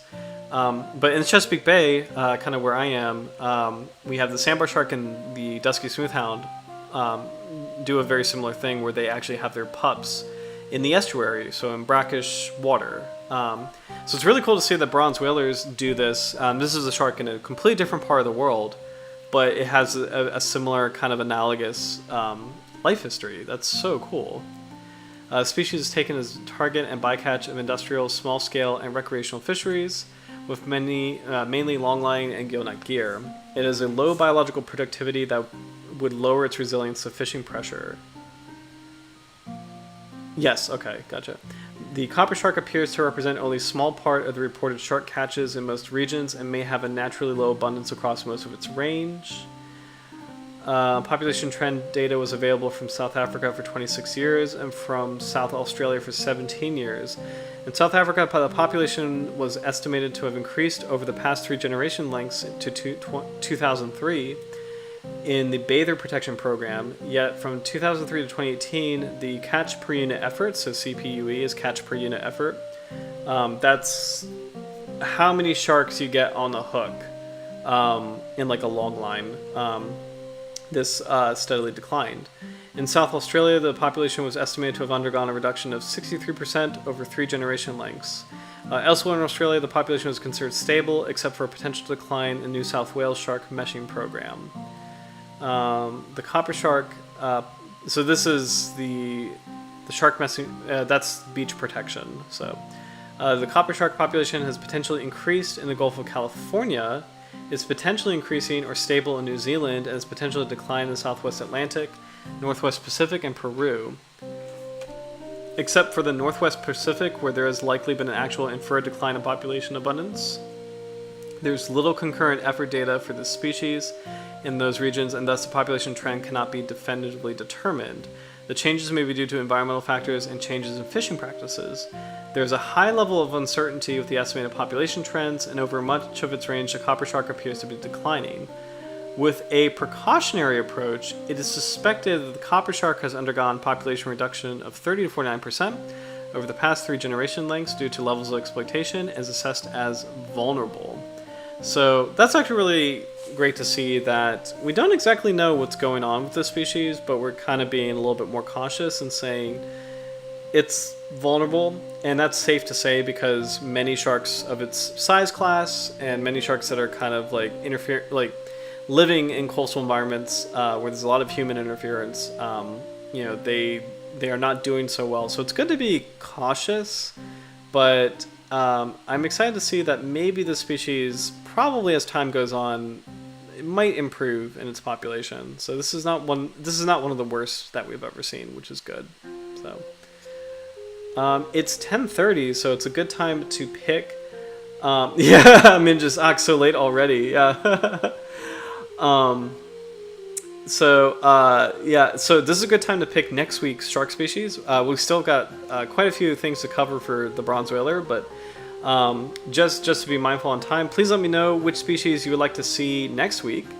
And I think I'm trying to think of. We already covered the angel shark recently. I think we could do a new cat shark, a new dogfish, maybe a new bullhead shark. Yeah, I think just as far as like opportunities for next week, any one of the cat sharks, any dogfish, or Actually, yeah, sorry. Cat shark, dogfish, or a new kind of bullhead shark. So like heterodontiform. Would be kind of my gentle nudges, but I'm open to anything. There's still quite a lot of sharks to go over. This is episode 75, so we've covered 75 sharks already, which is impressive. It's really exciting, but what's wild is that is 1/8 of the sharks in the world. Let's see. Let's actually calculate this. 75 divided by... That's 15%. So we've covered 15% of all the sharks in the world, which is crazy. Will we do all 500? I don't know. Only time will tell. But I mean, it's kind of amazing we've done 75 already. I'm very excited with that. And we are saving. Part of me hates to do this because it's such a cliche, but part of me loves to do this. Is that we are saving the great white for episode 100. It's like, you gotta do it. I mean, you gotta do it. Because it's like, what can you say about the great white at this point? So, might as well make it kind of like a special episode. So, just for fun. Let's see. I think what we can do also, as we're deciding next week's shark, I think we can maybe just breeze through these bronze whaler abstracts. Because I don't think there's any particular study that needs a lot of detail, so we'll just kind of breeze through each one, just kind of for fun. So here we go. Reproduction and seasonal occurrence of the copper shark, Carcharhinus brachyurus, from North Patagonia, Argentina. This is a little bit older. This is 2005, year of Star Wars Episode 3: Revenge of the Sith, by Luis O. Lucafora, Roberto C. Meni, and Alicia H. Escalante. Also 2005. That's also the year Batman Begins came out. So I'm gonna say that better movie, but I like the prequels. Don't hate me. I do like the prequels. So like, they're terrible, but I enjoy them. So right, the copper shark, Carcharhinus brachyurus, is the only member of its genus with a preferred habitat in temperate waters, and it usually gives birth in the cooler extremes of its range. So that right there, that's actually interesting, and that kind of confirms what the Florida Museum of Natural History website was trying to say. It's just, this paper said it a bit better. So this shark, the bronze whaler, likes colder waters compared to the other Carcharhinus, and that's actually really cool. Because now that I think about it, I can't think of another Carcharhinus that kind of maybe like outdoes that. That has a more northern range. Because in my part of the world, the sandbar shark is probably it. Sandbar shark, maybe dusky shark. Those are the two that are probably the most cold tolerant as far as Carcharhinus goes. So it's kind of cool to see that the bronze whaler takes it a step further. So maturation patterns, reproductive condition, monthly sex ratios, and seasonal occurrence of copper sharks were analyzed mostly from Anegada Bay, Argentina, a presumed nursery area for the species. Males mature between 200 and 220 centimeters total length, with a 50% size at maturity of 216 centimeters. Females mature between 215 and 223 centimeters. Maturity off Argentina is at a slightly smaller size than off of South Africa and Australia. There is no sexual dimorphism in size at maturity. Only 2 pregnant females, each carrying 16 advanced embryos, were caught. The hepatosomatic index of adult males showed significant monthly changes related possibly to an increase of the gonadosomatic index. The indices of adult females showed no significant trend throughout the fishing season. The indices of adult females were significantly correlated with maximum diameter of ovarian follicles. Small translucent ovarian follicles in 2 gravid females indicated that ovarian gestation cycles run sequentially, with maturation of oocytes subsequent to parturition. Neither newborns nor significant numbers of females bearing term embryos were recorded, and there's no evidence of a copper shark primary nursery area in Anegada Bay. However, most copper sharks in Anegada Bay were large juveniles and subadults. The species is found off Argentina from October to late March, but they do not move southwards to Anegada Bay until December, and they leave the bay again in April, or by April. These movements appear to be related more to water temperature rather than to migration of potential prey. Monthly variation in sex ratios is associated mainly with fluctuations in the sex ratios of juveniles. So, pretty interesting. It sounds really dumb, but it's kind of fun to. This sounds so dumb, but like it's kind of fun to think about just how the hemispheres are different as far as like. So summer in the northern hemisphere is like June to September. Summer in the southern hemisphere is like November to February, March. So it's kind of a head trip to kind of like, and it makes complete sense, but like it's a head trip a little bit to kind of be like, oh yeah, December is very warm in Argentina and the southern hemisphere. So this to me does look like kind of like what do you call it? Like a breeding pattern where it does look like, okay, we do see the juvenile sharks in Anegada Bay in Argentina this time of year. We do see that the adults are moving further south this time of year. That is analogous to kind of what we see up here with sandbar sharks, where adults move when the waters get warm, and then they have their pups at the peak of the summer solstice in June. And that's actually really interesting because December is actually the summer solstice in Argentina. So, I don't know. Yeah, this is a really cool study on just the sharks' movements. So, I'll move on, but it's kind of cool to see like an actual breakdown, like a scientific paper. And I'll take this time to catch up on the comments. So, yeah. Only 425 left. All right. Oh my gosh, haven't watched any Star Wars. Love how that was the first thing to pop your head. Oh, no worries. Glad to have you here, Minjas. So happy you're back as well. I felt so bad when I lost power, I think it was 2 or 3 weeks ago. So I felt so bad that there was that interruption, but I'm really glad to see you. I'm glad you came back, and I hope you have a great rest of your week as well. Thanks for coming. So, as far as next week's shark, let's see. I'm gonna pick. Sounds like we want a cat shark, so I'm just kind of breezing through the kinds of cat sharks that we can do. There's so many actually. I'm a little bit curious. Part of me wants to do a deep water cat shark of some kind, but those usually don't have footage. So, I see one that catches my eye. I just want to see if we can do. Wow, it's actually so. Oh, actually, yeah. Okay, yes, please. Okay, I got one. All right, this is like a childhood favorite. I absolutely want to do this. Let's do it. The coral cat shark.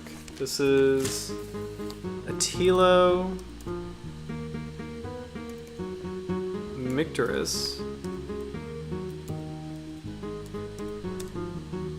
marmoratus.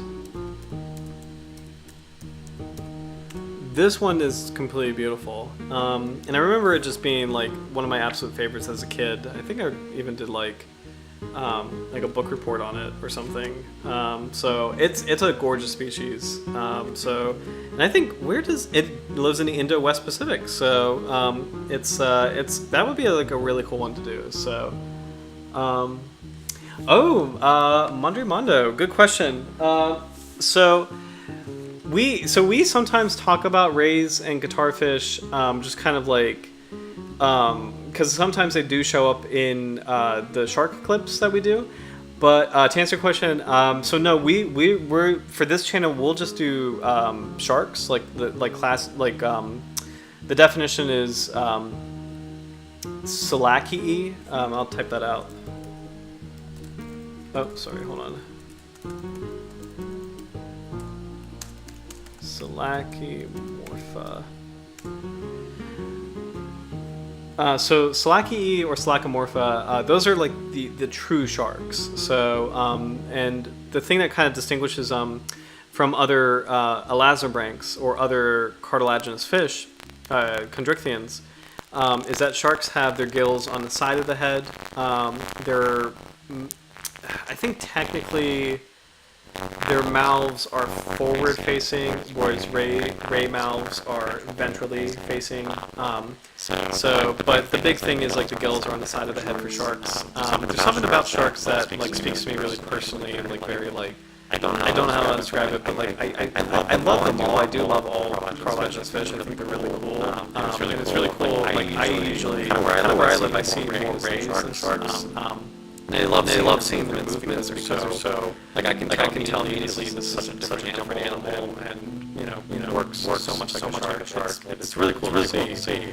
But even something about the sharks themselves that I don't know how to explain it, but they're just they really personally like they affect me and move me, and like I really like to cover just sharks as far as like just because there's also so many to cover, and it's definitely a challenge to see whether or not we can get all 500 plus, like 500 plus species, and there's constantly new species being described every year almost.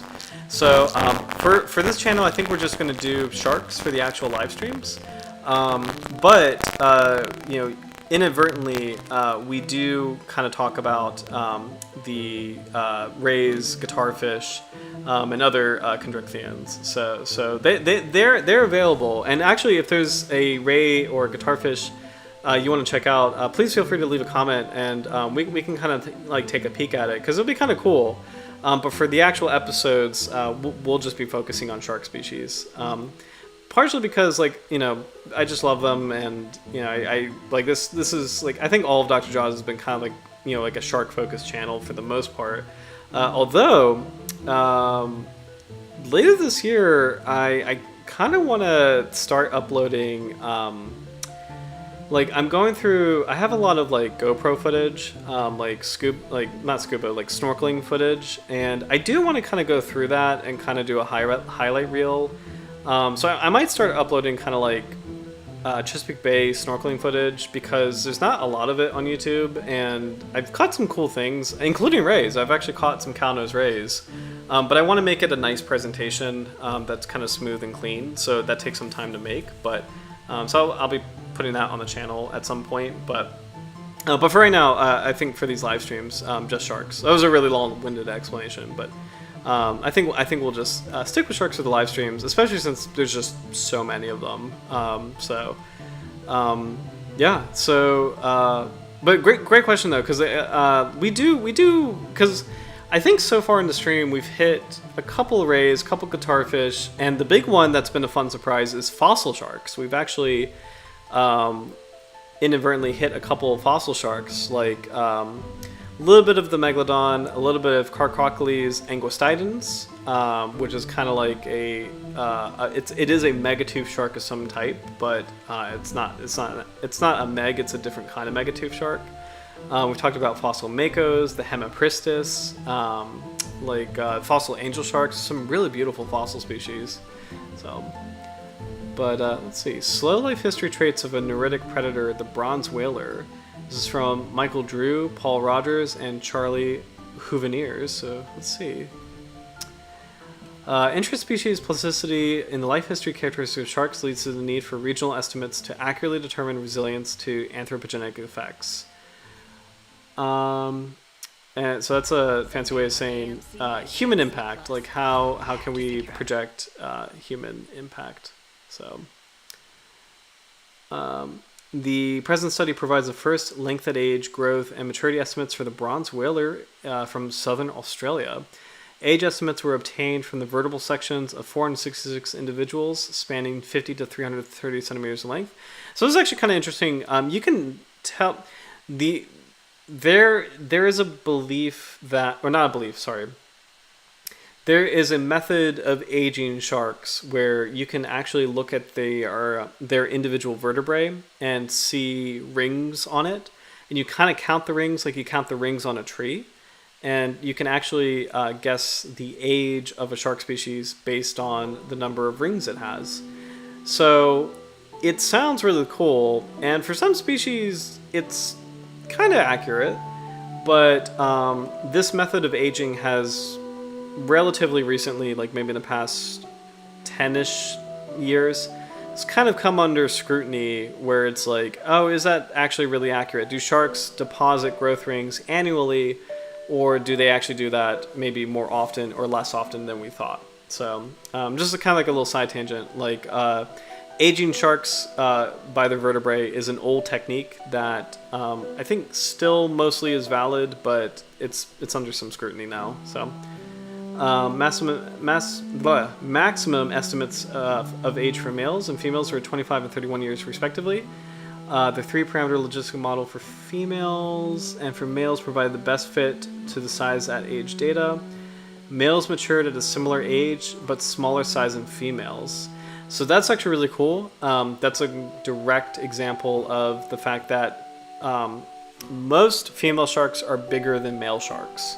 Part of the reason being is that when sharks mate, they're very aggressive, and male sharks will bite females, which have like thicker skin, and they'll bite their fins and hold on as they copulate. So female sharks have thicker skin. That's kind of like part of the reason why they're bigger. I think part of the reason might be related to reproduction as well, as far as like more energy to create, like bigger size is kind of more reserves and more energy to carry pups, whereas male sharks don't really need to be that big because they don't give birth. So, but it's kind of like a cool thing. It's kind of a cool thing to see, because for humans, typically like males are larger than females, but for sharks, it's the opposite. Like typically females are larger than males, so it's pretty cool. Growth parameters and age at maturity estimates were similar to those for genetically isolated bronze whaler populations, and the sympatric dusky shark. Oh, there you go. The southern Australian bronze whaler population is long-lived, slow-growing, and late maturing. These growth parameters are needed to undertake demographic analyses to assess the resilience of bronze whaler to fishing and provide an example of a wide-ranging elasmobranch with similar life history characteristics across isolated populations. Interesting. Just kind of want to read some bronze whaler notes.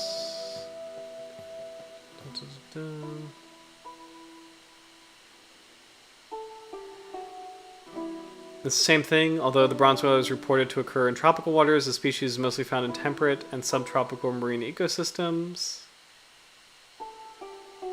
The comparatively low economic value of bronze whaler fisheries has resulted in the species receiving less scientific attention compared with other elasmobranchs that are targeted by larger commercial fisheries such as the gummy shark and dusky shark. It's really interesting. Dusky shark is a big one in the United States, by the way. It's a very popular species, or not popular.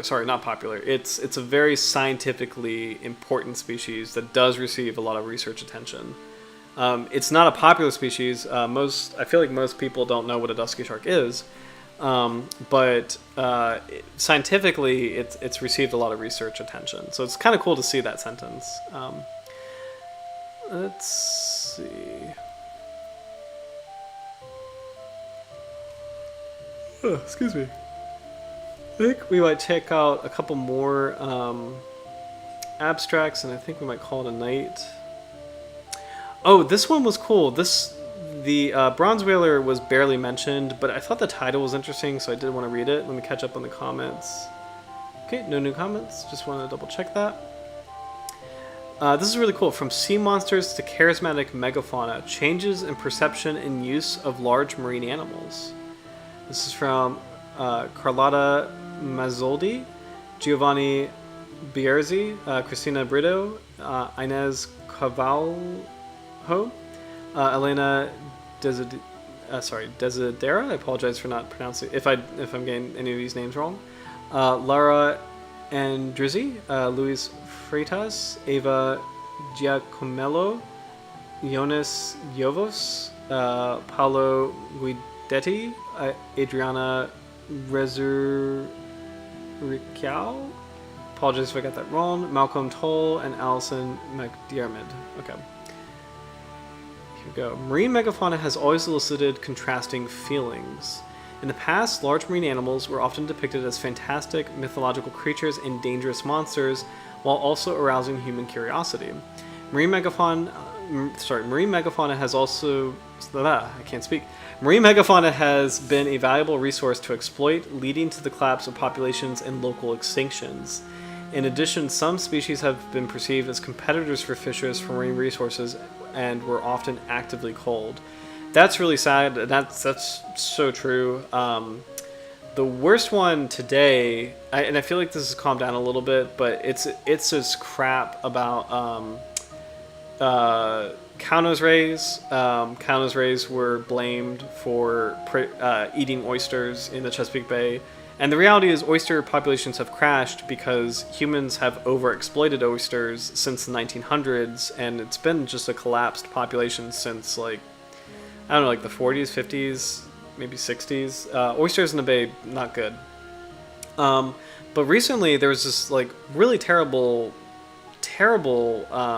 campaign to hunt cow-nose rays because they were blaming cow-nose rays for eating the oysters, and it's just not really true. It's not really accurate. There was a scientific study that was inappropriately cited. The study kind of like made a weird conclusion that, like, yeah, cow-nose rays eat oysters, and maybe that could have an impact, kind of. But someone took that a little bit too far and started blaming the rays, and it started this whole campaign to hunt them, and it's just like, it's just wrong, you know. It's and I love those rays too. It's just like, it's just wrong. But that has happened with some whale species. Some whales have been blamed for driving populations away, so they're hunted, and shark species. So I really appreciate this kind of observation here about the fact that charismatic megafauna, like large marine megafauna, have been blamed for things. So, since the 1970s, there's been a change in the perception and use of megafauna. The growth of marine tourism, increasingly oriented towards the observation of wildlife, has driven a shift from extractive to non-extractive use, supporting the conservation of at least some species of marine megafauna. In this paper, we review and compare the changes in the perception and use of three megafaunal groups: cetaceans, which are the whales and dolphins, elasmobranchs, which are sharks and rays, and groupers, with a special focus on European cultures. Groupers, interesting. Never heard of that. I know what a grouper is, but I've never heard of groupers being like commanding fishes. Interesting. We highlight the main drivers and the timing of these changes, compare different taxonomic groups and species, and highlight the implications for management and conservation. One of the main drivers of the shift in perception, shared by all three groups of megafauna, has been a general increase in curiosity towards wildlife, stimulated inter alia by documentaries from the early 1970s onwards, and also promoted by easy access to scuba diving. At the same time, environmental campaigns have been developed to raise public awareness regarding marine wildlife, especially cetaceans, a process generally greatly facilitated by the rise of internet and the World Wide Web. Currently, all the three groups, cetaceans, elasmobranchs, and groupers, may represent valuable resources for ecotourism. Strikingly, an economic value of the living species may exceed their value for human consumption. A further change in perception involving all the three groups is related to a growing understanding and appreciation of their key ecological role. The shift from extractive to non-extractive use has the potential for promoting species conservation and local economic growth. This is awesome, by the way. However, the change in use may not benefit the original stakeholders, for example, fishers or whalers, and there may therefore be a case for providing compensation for disadvantaged stakeholders. Moreover, it is increasingly clear that even non-extractive use may have a negative impact on marine megafauna, therefore regulations are needed. So, I'm actually kind of curious, and I think we'll kind of wrap it up soon, but I'm curious if they will name any documentaries or movies specifically, and then we'll call it a night. So I'm just going to scan this really quick. And we'll... Oh, this is cool. Cool illustration of whales. Oh, here we go. We got Moby Dick.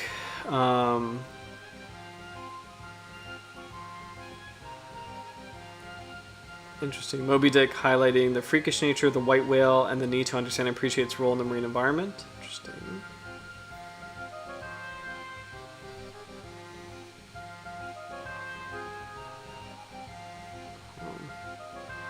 friendly human-dolphin interactions. Mostly whale stuff. The Day of the Dolphin is a science fiction thriller.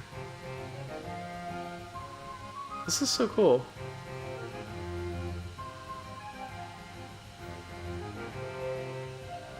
I'm gonna put this in the chat actually because this is we won't be able to cover it tonight, but this is actually a really cool paper. So I'll just put that in the chat. If anybody wants to read it later, because it's pretty cool. A lot of focus on whales here. And they don't mention Free Willy, sadly, because I feel like Free Willy is a very important film as far as the shift, but here we go.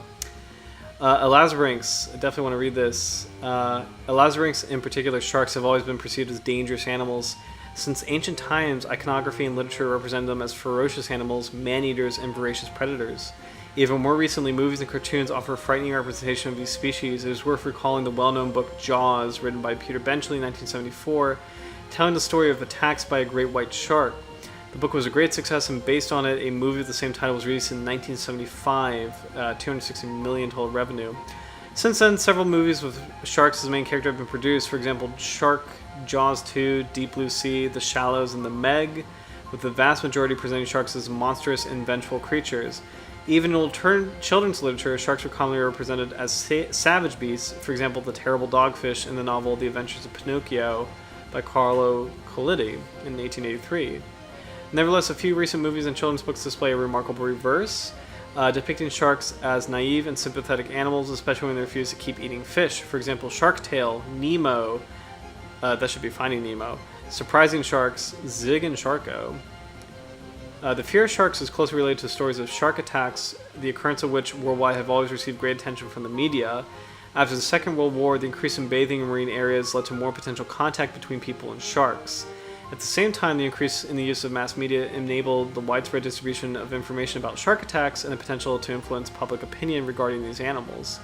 The mass media, and even some scientific opinion, tended to criminalize shark attacks, depicting brutal sharks attacking humans. Even if in more recent times, scientists have been trying to change the popular perception of shark attacks, promoting a more objective reclassification of human-shark interactions. Nonetheless, the resonance of attacks as reported by the media enhances feelings of fear towards these species. This attitude may promote shark culling policies and vigorous debate between environmentalists and people afraid of sharks.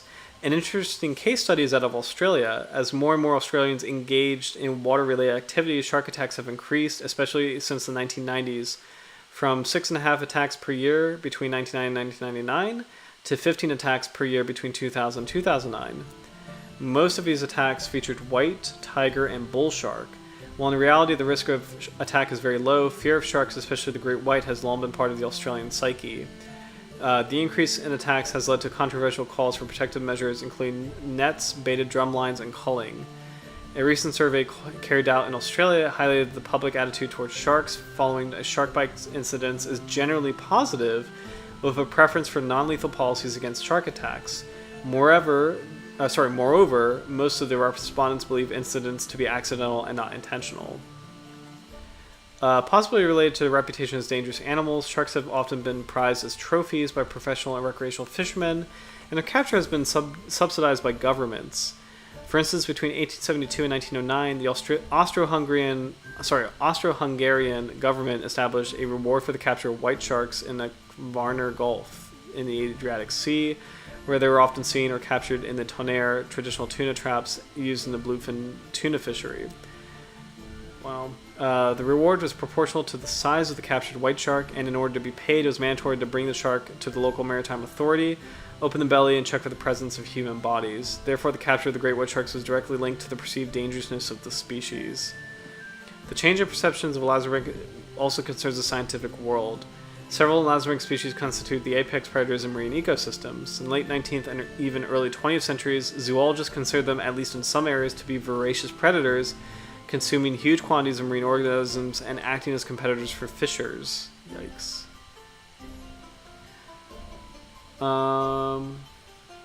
I'll kind of scan through the rest because I know we're almost out of time, but let's see. The important role of elasmobranchs, in particular sharks, in maintaining healthy ecosystems is also starting to be conveyed to the public in documentaries. For example, Shark Water by Rob Stewart, 2006, and books, If Shark Disappeared by Lily Williams, 2017. This role as ecosystem stabilizers helps shift the public perception of megafauna in general and large sharks in particular from brutish killers to necessary ecosystem actors.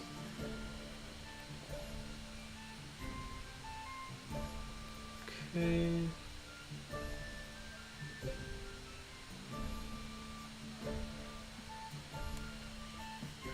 A change towards a non-extractive use of elasmobranchs has occurred in the last 30 years. In recreational fisheries, a change from killing to the practice of catch and release started in 2000s in different parts of the world.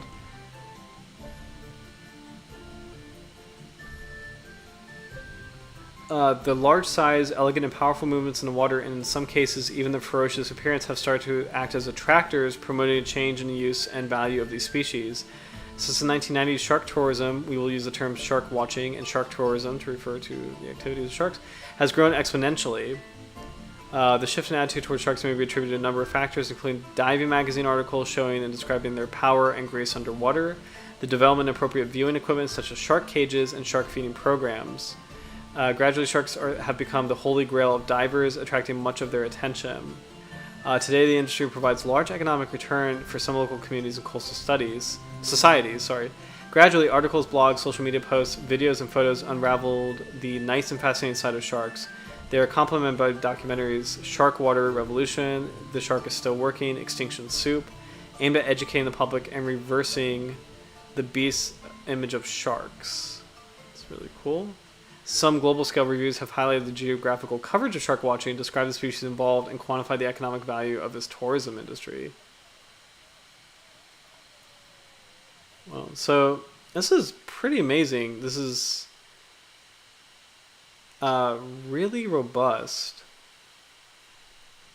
And I think it'll be beyond the scope of the stream tonight, but this is an amazing read. So again, this is called From Sea Monsters to Charismatic Megafauna, Changes in Perception and Use of Large Marine Animals. So I'm glad I posted that in the chat because it's pretty wonderful read, actually. So if you have a chance this week, I definitely recommend it. This is really cool, covering sharks, whales, and apparently groupers. I'm still kind of surprised that groupers are covered.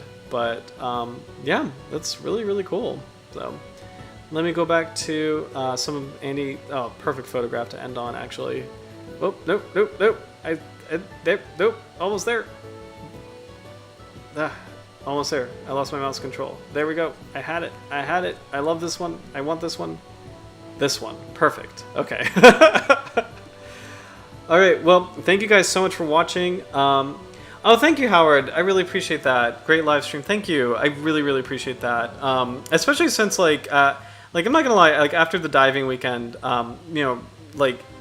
it was awesome, but it was really exhausting. Because it's not just the diving. I was kind of commuting to that, and like just between driving and diving, it was just a lot to do. So my body is really tired, to be honest. So, but I really appreciate that. I really want to make sure I could, present a good stream tonight. And I'm really glad that you enjoyed it. I had a lot of fun learning about the bronze whaler and kind of like talking about all these other subjects like the killer whales and the cold core eddies or warm core eddies and just megafauna. Mondre Mondo, thank you so much for joining us. I am going to add the Indonesian flag to our awesome stream bar. So you are representing your country really well, and I really appreciate you being here and joining us. This is so cool. So welcome to the community. So yeah, but thank you guys so much for watching. We'll tune in next week for the coral cat shark. I'm really excited for that.